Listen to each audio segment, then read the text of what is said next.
Excuse me, sister. I take you to see castle. Cape Coast Castle. 5 cities. You come from America? I take you to see slave ship. Just 5 cities. The boy was probably around 10 years old, only a few years younger than Marjorie herself was. He had been following her since she and her grandmother's housekeeper got off the Chocho. The locals did this, waiting for tourists to disembark so they could con them into paying for things Ghanaians knew were free. Marjorie tried to ignore him, but she was hot and tired, still feeling the sweat of other people who had been pressed against her back and chest and sides on the nearly 8-hour Chocho ride from Accra. I take you to see Cape Coast, see castle, sis, just 5 cities, he repeated. He wore no shirt, and she could feel the heat radiating off his skin, coming toward her. After all the traveling, she couldn't stand another strange body so near hers, and so she soon found herself shouting in Twi, "I'm from Ghana, stupid, can't you see?" The boy didn't stop his English. "But you come from America?" Angry, she kept walking. Her backpack straps were heavy against her shoulders, and she knew they would leave marks. Marjorie was in Ghana visiting her grandmother, as she did every summer. Some time ago, the woman had moved to Cape Coast to be near the water. In Edweso, where she had lived before, everyone called her Crazy Woman.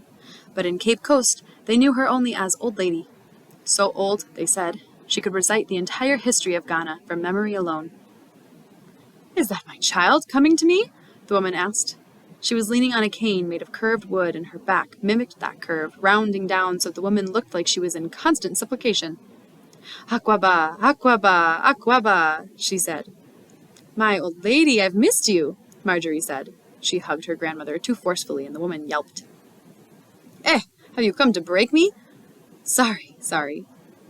Old Lady called her houseboy to take Marjorie's bag, and slowly, gingerly, Marjorie pulled the straps from her aching shoulders. Her grandmother saw her wince and asked, "Are you hurt?" "It's nothing." The response was a reflex. Whenever her father or grandmother asked about her pain, Marjorie would say she had never known it. As a young child, someone had told her that the scars her father wore on his face and her grandmother on her hands and feet were born of great pain. And because Marjorie had no scars that resembled those, she could never bring herself to complain of pain. Once, when she was just a little girl, she had watched ringworm on her knee grow and grow and grow. She'd hidden it from her parents for nearly 2 weeks until the worm overtook the curve where her thigh met calf, making it difficult for her to bend. When she finally showed her parents, her mother had vomited, and her father had snatched her in his arms and rushed her to the emergency room. The orderly who came to call them back had been startled, not by the worm, but by her father's scar. She asked if he was the one who needed help. Looking at her grandmother's hands now, it was almost impossible to distinguish scarred from wrinkled skin. The whole landscape of the woman's body had transformed into a ruin. The young woman had been toppled, leaving this. They took a cab back to Old Lady's house. Marjorie's grandmother lived in a big, open bungalow on the beach, like the kind the few white people who lived in town had. When Marjorie was in 3rd grade, her father and mother had left Alabama and returned to Ghana in order to help Old Lady build it. They stayed for many months, leaving Marjorie in the care of a friend of theirs. When summer came and Marjorie was finally able to go visit them, she fell in love with the beautiful house with no doors. It was 5 times the size of her family's tiny apartment in Huntsville, and its front yard was the beach, not a sad slab of dying grass like the yard she had always known. She spent that whole summer wondering how her parents could leave a place like this. "Have you been good, my own child?" Old Lady asked, handing Marjorie some of the chocolate she kept in the kitchen. Marjorie had a sweet tooth reserved for chocolate. Her mother often joked that Marjorie must have been birthed from a coconut, split open and wide. Marjorie nodded, accepting the treat. "Are we going to the water today?" she asked, her mouth full, the chocolate melting. "Speak Twi," her grandmother answered sharply, knocking Marjorie on the back of her head. "Sorry," Marjorie mumbled. At home, in Huntsville, her parents spoke to her in Twi, and she answered them in English. They had done this since the day Marjorie had brought a note home from her kindergarten teacher. The note read, "Marjorie does not volunteer to answer questions. She rarely speaks. Does she know English? If she doesn't, you should consider English as a second language classes. Or perhaps Marjorie would benefit from special care. We have great special ed classes here." Her parents were livid. Her father read the note out loud 4 times, shouting, "What does this foolish woman know?" after each repetition, but from then on, they had quizzed Marjorie on her English every night. When she tried to answer their questions in Twi, they would say, "Speak English." Until now, it was the first language that popped into her head. She had to remind herself that her grandmother required the opposite. Yes, we will go to the water now. Put away your things. Going to the beach with Old Lady was one of Marjorie's favorite things in the world to do. Her grandmother was not like other grandmothers. At night, Old Lady spoke in her sleep. Sometimes she fought, sometimes she paced the room. Marjorie had heard the stories about the burns her grandmother carried on her hands and feet, about the one on her father's face. She knew why the Edueso people had called her crazy woman. But to her grandmother had never been crazy. Old Lady dreamed dreams and saw visions. They walked to the beach. Old Lady moved so slowly it was like she wasn't moving at all. Neither of them wore shoes, and when they got to the edge of the sand, they waited for the water to come up and lick the spaces between their toes, clean the sand that was hidden there. Marjorie watched as her grandmother closed her eyes, and she waited patiently for the old woman to speak. It was what they had come for, what they always came for. "Are you wearing the stone?" her grandmother asked. Instinctively, Marjorie raised her hand to the necklace. Her father had given it to her only a year before, saying that she was finally old enough to care for it. It had belonged to Old Lady and to Abina before her, and to James and Quay and Ifia the Beauty before that. It had begun with Mame, the woman who had set a great fire. Her father had told her that the necklace was a part of their family history, and she was to never take it off, never give it away. Now it reflected the ocean water before them, gold waves shimmering in the black stone. "Yes, Old Lady," she said. Her grandmother took her hand, and once more they all fell silent. "You are in this water," she finally said. Marjorie nodded, her head soberly. The day she was born, 13 years ago, all the way across the Atlantic, her parents had mailed her umbilical cord to Old Lady so that the woman could put it into the ocean. It was Old Lady's only request, that if her son and daughter-in-law, both old themselves by the time they decided to get married and move to America, ever had a child, they would send something of that child back to Ghana. "Our family began here, in Cape Coast," Old Lady said. She pointed to Cape Coast Castle. "In my dreams, I kept seeing this castle, but I did not know why. One day I came to these waters and I could feel the spirits of our ancestors calling to me. Some were free, and they spoke to me from the sand, but some others were trapped deep, deep, deep in the water, so that I had to wade out to hear their voices. I waded out so far the water almost took me down to meet the spirits that were trapped so deep in the sea they would never be free. When they were living, they did not know where they came from, and so dead, they did not know how to get to dry land. I put you in there so that if your spirit ever wandered, you would know where your home was." Marjorie nodded as her grandmother took her hand and walked her further and further into the water. It was their summer ritual, her grandmother reminding her how to come home. Marjorie returned to Alabama 3 shades darker and 5 pounds heavier. Her period had come while she was with her grandmother, and the old woman had clapped her hands and sang songs to celebrate Marjorie's womanhood. She didn't want to leave Cape Coast, but school was starting and her parents wouldn't let her stay any longer. She was entering high school, and while she had always hated Alabama, the newer, bigger school had instantly reminded her of why. Her family lived on the southeast side of Huntsville. They were the only black family on the block, the only black people for miles and miles and miles. At her new high school, there were more black children than Marjorie was used to seeing in Alabama, but it only took a few conversations with them for Marjorie to realize that they were not the same kind of black that she was. That indeed, she was the wrong kind. "Why you talk like that?" Tisha, the leader of the pack, had asked her first day of high school when she joined them for lunch. "Like what?" Marjorie asked, and Tisha had repeated it, her accent turning almost British in order to capture her impression of Marjorie. "Like what?" The next day, Marjorie sat by herself, reading Lord of the Flies for English class. She held the book in one hand and a fork in the other. She was so engrossed in the book that she didn't realize the chicken she had pierced with her fork hadn't made it into her mouth until she tasted air. She finally looked up to see Tisha and the other black girls staring at her. "Why are you reading that book?" Tisha asked. Marjorie stammered. I have to read it for class." "I have to read it for class," Tisha mimicked. "You sound like a white girl. White girl, white girl, white girl." They kept chanting, and it was all Marjorie could do to keep from crying. In Ghana, whenever a white person appeared, there was always a child there to point him out.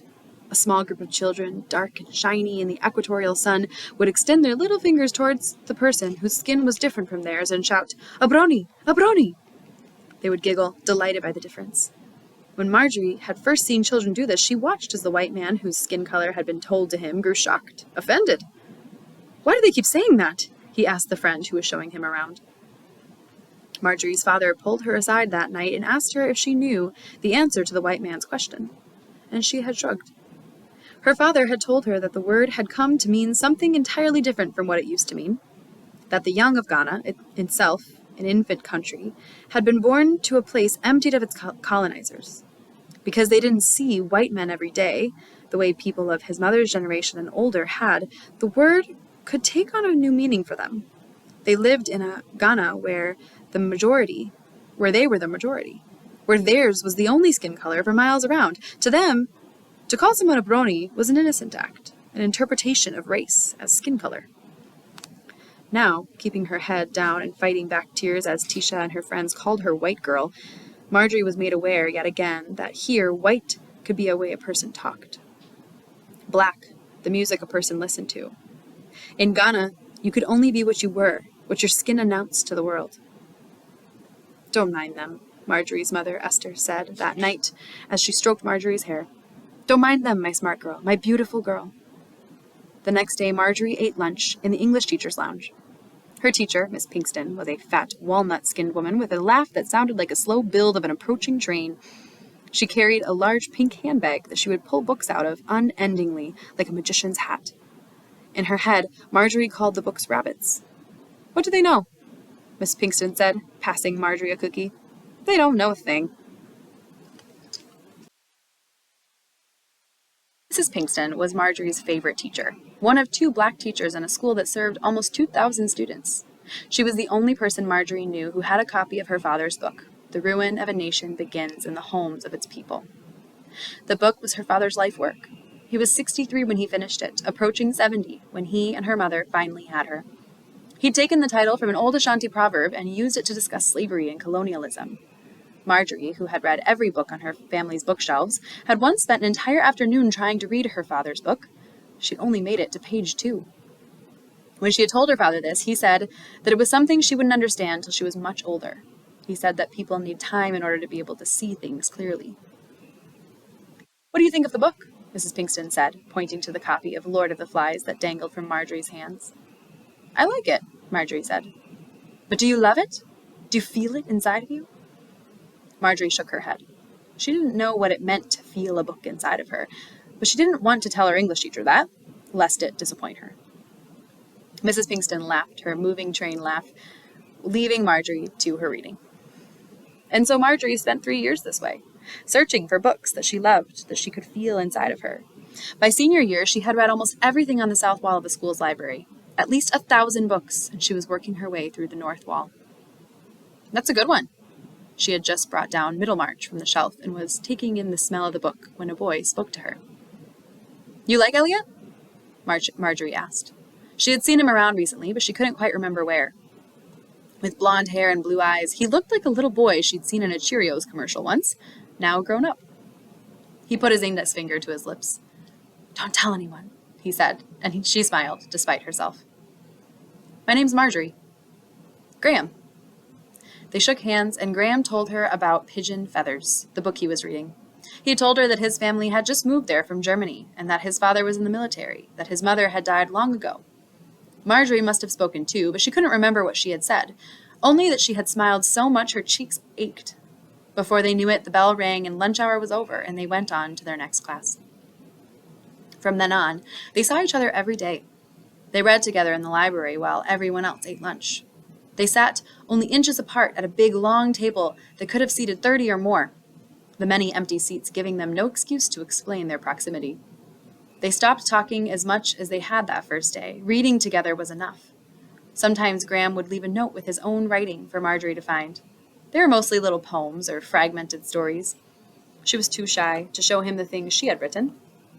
At night, when she went home, she would wait for her parents to go to bed before turning on her lamp to read Graham's notes in the soft light. "Daddy, when did you know you liked Mama?" she asked at breakfast the next day. Her father had suffered from a heart attack 2 years before and now ate a bowl of oatmeal every day. He was so old that Marjorie's teachers always assumed he was her grandfather. He wiped his lips with his napkin and cleared his throat. "Who told you I like your mother?" he asked. Marjorie rolled her eyes as her father started to laugh. Did your mother tell you that? Abronima, you are too young to like anyone. Concentrate on your studies. He was out the door, headed to teach his history course at the community college, before Marjorie could protest. She always hated it when her father called her Dove. It was her special name, the nickname born with her because of her Ashanti name, but it always had made Marjorie feel small somehow, young and fragile.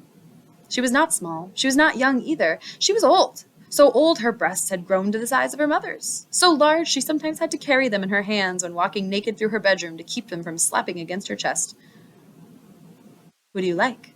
Marjorie's mother asked, coming into the room with fresh laundry in her hands.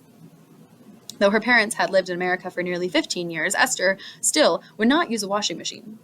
She washed all the family's undergarments by hand in the kitchen sink. No one, Marjorie said.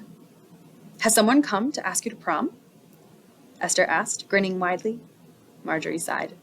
5 years ago, she had watched a 2020 special on proms across America with her mother, and her mother had been delighted by it. She said she had never seen anything like the girls in their long dresses and boys in their suits. The thought that her daughter would be one of those special girls was a hope that flickered like light in Esther's eye, just as it stung like dust in Marjorie's. Marjorie was one of the 30 black people at her school. None of them had been asked to prom the year before. No, Mama, God. I am not a god, and I never have been, her mother said, pulling a lacy black bra from the depths of the sink water. If a boy likes you, you have to make it known that you like him too. Otherwise, he will never do anything. I lived in your father's house for many, many years before he asked me to marry him. I was a foolish girl, hoping he would see that I wanted the same thing he did without ever making it known.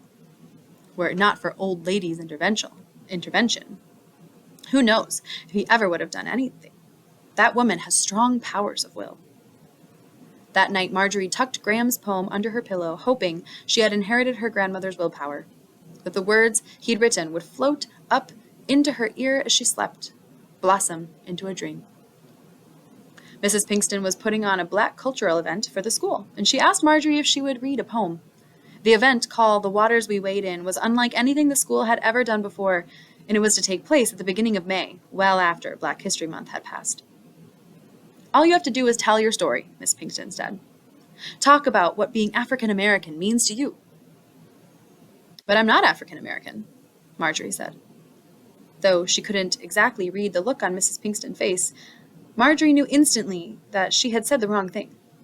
She wanted to explain it to Mrs. Pinkston, but she didn't know how. She wanted to tell Mrs. Pinkston that at home they had a different word for African Americans, Akata.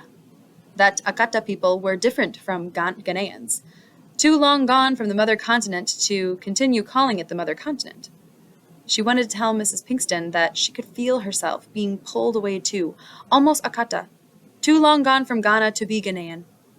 But the look on Mrs. Pinkston's face stopped her from explaining herself at all. Listen, Marjorie, I'm not going to tell you something that maybe nobody's told you yet. Here, in this country, it doesn't matter where you came from first to the white people running things. You are here now, and here, black is black is black. She got up from her seat and poured them each a cup of coffee. Marjorie didn't even really like coffee. It was too bitter, and the taste clung to the back of her throat, like it couldn't decide whether it wanted to enter the body or be breathed out of her mouth. Mrs. Pinkston drank the coffee, but Marjorie just looked at hers. Briefly, only for a second. She thought she could see her face reflected in it. That night, Marjorie went to see a movie with Graham. When he came to pick her up, she asked him if he would park his car one street over. She wasn't ready to tell her parents yet. Good idea, Graham said, and Marjorie wondered if his father knew where he was. When the movie ended, Graham drove her into a clearing in the woods. It was one of those places that other kids supposedly went to make out, but Marjorie had been through it a couple times, and it was always empty. It was empty this night. Graham had a bottle of whiskey in his back seat, and though she detested the taste of alcohol, Marjorie sipped from it slowly. While she drank, Graham pulled out a cigarette. After he lit it, he kept playing with the lighter, making the fire appear, then disappear again. Would you stop that, please? Marjorie asked once he started waving the lighter around. What? Graham asked. The lighter. Would you put it away, please? Graham gave her a strange look, but he didn't say anything, and so she didn't have to explain. Ever since she had heard the story of how her father and grandmother got their scars, she had been terrified of fire. When she was just a little girl, the firewoman of her grandmother's dreams had haunted Marjorie's own waking hours. She had only heard about her from her grandmother's stories on those days when they walked to the water so that her grandmother could tell her what she knew of their ancestors. And yet Marjorie thought she could see the firewoman in the blue and orange glow of the stove, in hot coals, in lighters. She feared that the nightmares would come for her too, that she too would be chosen by the ancestors to hear their family stories. But the nightmares never came. And so, with time, her fear of fire had waned. But every so often she could still feel her heart catch when she saw fire, as though the firewoman's shadow still lurked. "What did you think of the movie?" Graham asked, putting the lighter away. Marjorie shrugged. It was the only response she could manage, because she hadn't been thinking at all about the movie. Instead, she thought about the location of Graham's hand in relationship to the popcorn or the arm rush they shared. She thought about his laugh when he had found something funny, or about whether or not the tilt of his head towards the left toward her was an invitation for her to tilt her own head toward him or to rest it on his shoulders. In the weeks they had spent getting to know each other, Marjorie had become more and more enamored with the blue of his eyes. She wrote poems about them. The blue, like ocean water, like clear sky, like sapphire, she couldn't capture it. At the movies, she had thought about how the only real friends she had were characters in novels. Not real at all. And then Graham had appeared and swallowed up a bit of her loneliness with his blue whale eyes. The next day, she wouldn't, for the life of her, be able to remember what the movie was called. "Yeah, I felt the same way," Graham said. He took a long drag from the whiskey bottle. Marjorie wondered if she was in love. How could she know? How did anyone know? In middle school, she had been into Victorian literature, the sweeping romance of all of it. Every character in those books was hopelessly in love. All the men were wooing, all the women being wooed.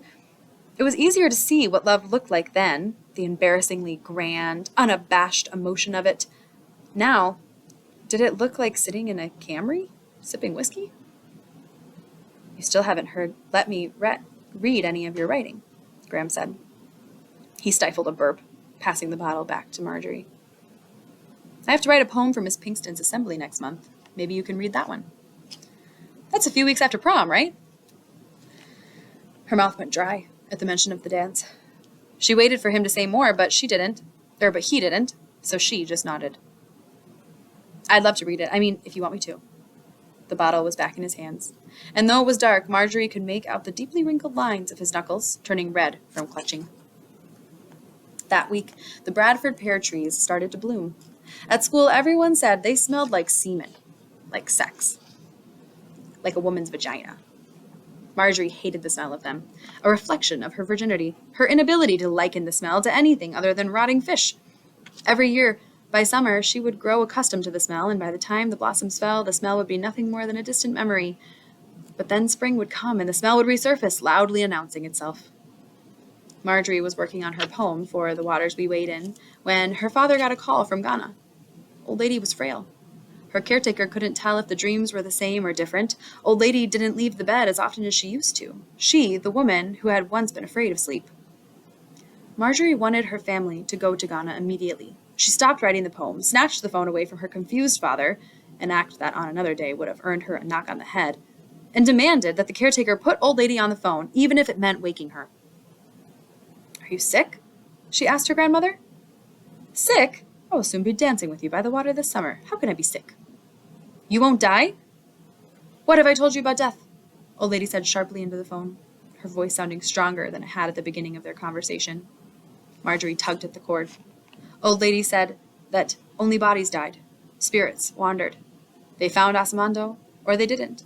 They stayed with their descendants to guide them through life, to comfort them, sometimes to scare them into waking from their fog of unloving, unliving. Marjorie reached for the stone at her neck, her ancestor's gift. "Promise me you won't leave until I can see you again," Marjorie said. Behind her, Yah placed a hand on her shoulder. "I promise I will never leave you," Old Lady said. Marjorie handed the phone back to her father, who gave her a strange look. She went back to her room. On her desk, a piece of paper that was supposed to hold a poem simply said, "Water, water, water, water." Marjorie and Graham went on another date, this time to the U.S. Space and Rocket Center. Graham had never been before, but Marjorie and her parents went once a year. Her mother liked to look at all the pictures of astronauts that lined the halls, and her father loved to walk through the museum, examining every rocket as though he were trying to learn how to build one himself. In some ways, Marjorie thought her parents had already traveled through space, landing in a country as foreign to them as the moon. Graham didn't need the do not touch signs. He left ghostly fingerprints on fiberglass cases, prints that disappeared almost as soon as he left them. America wouldn't have a space program if it weren't for the Germans, Graham said. Do you miss Germany? Marjorie asked. Graham hardly ever talked about the place where he had done most of his growing up.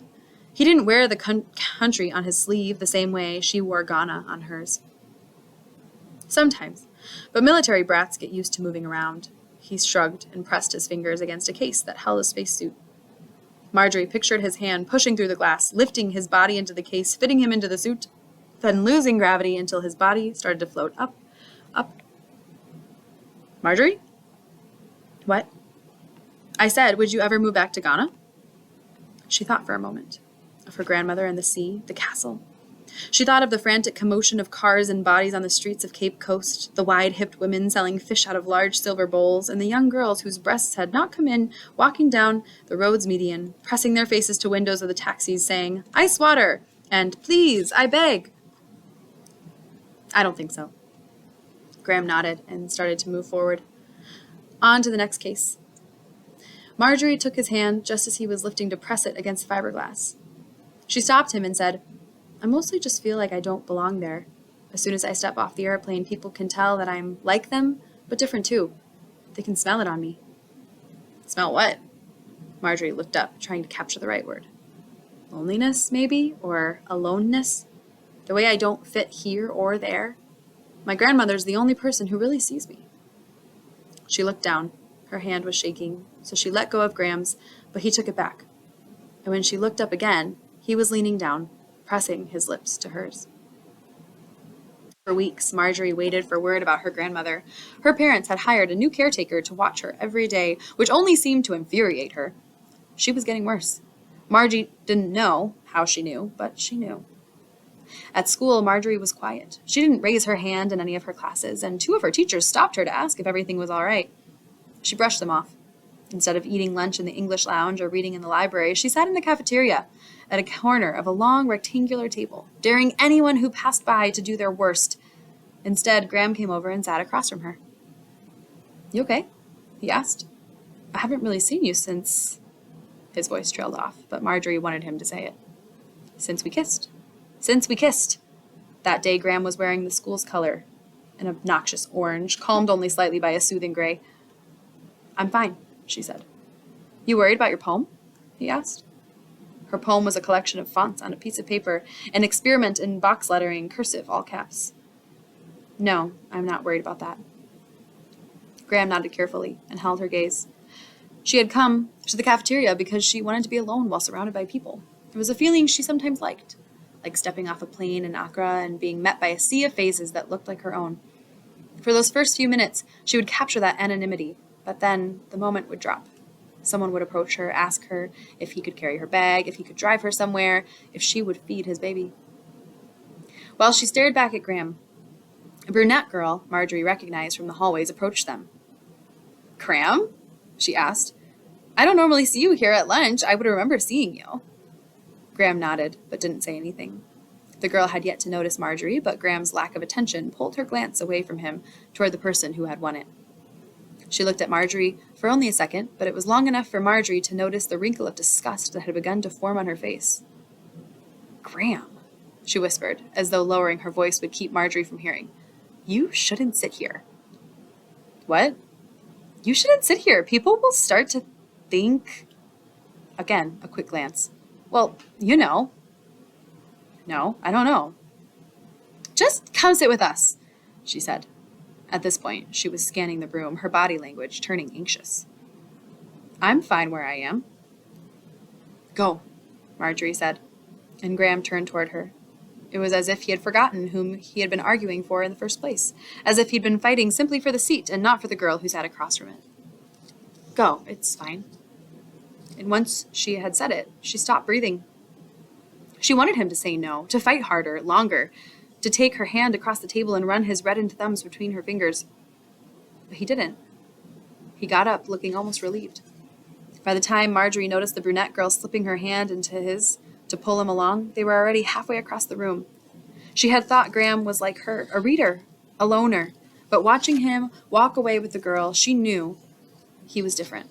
She saw how easy it was for him to slip in unnoticed, as though he had always belonged there. Prom was themed The Great Gatsby. In the decorating days that preceded it, the school's floors were littered with sparkles and glitter. The night of prom, Marjorie was sandwiched between her parents on their couch, watching a movie on the television. She could hear her parents whispering about her when she got up to make popcorn. "Something's not right," Ya said. He had never been good at whispering.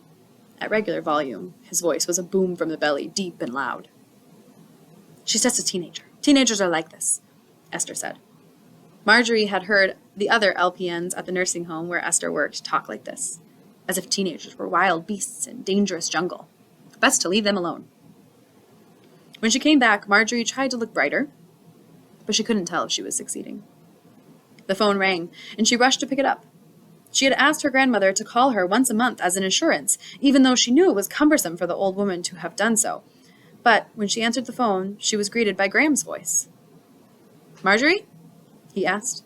She was breathing into the phone, but she had yet to speak. What was there to say? "Hey, I wish I could take you. It's just that—" His voice trailed off, but it didn't matter. She'd heard it before. He was going to go with the brunette. He had wanted to take Marjorie, but his father didn't think it'd be proper. The school didn't think it was appropriate. As a last defense, Marjorie had heard him tell the principal that she was not like the other black girls, and somehow that had been worse. She had already given him up. "Can I still hear your poem?" he asked. "I'm reading it next week. Everyone will hear it." "You know what I mean." In the living room, her father had started snoring. It was the way he always watched movies. She pictured him leaning down onto her mother's shoulders, the woman's arms wrapped around him. Maybe her mother was sleeping too, her own head leaning towards Ya's, her long box braids in a curtain hiding their faces. Theirs was a comfortable love, a love that didn't require fighting or hiding. When Marjorie had asked her father again when he had known he liked Esther, he said he had always known. He said it was born into him, that he breathed it in with the first breeze of Edueso that moved in him like the harmattan. There was nothing like love for Marjorie in Alabama. "I have to go," she said to Graham on the phone. "My parents need me." She clicked the phone onto its receiver and went back into the living room. Her mother was awake, staring ahead at the television, though she wasn't watching it. "Who was it, she asked. "No one," Marjorie said. The auditorium sat 2,000.